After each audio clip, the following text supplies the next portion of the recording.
Welcome to the Slop Farm. Enjoy the video. In this video, I will show how to use Canva to make a newsletter full guide. Start by selecting a template that fits your goal and brand, then rename the file and set page size. Replace placeholder text with your headline and short intro, add images and brand colors, and set a clear call to action. Save drafts frequently and preview on mobile before exporting to your email platform. Outline your newsletter before designing to save time and keep messaging consistent. Decide on sections like lead story, secondary items, promotions, and a clear CTA so readers know what to do next. Choose a grid, margins, and column widths to control flow.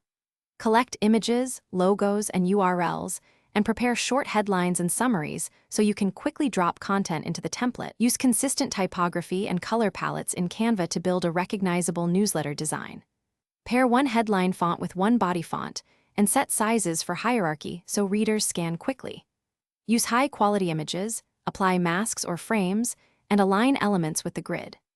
Add alt text for accessibility, include clear links and buttons, and preview both desktop and mobile versions before exporting as PDF or image for your email platform.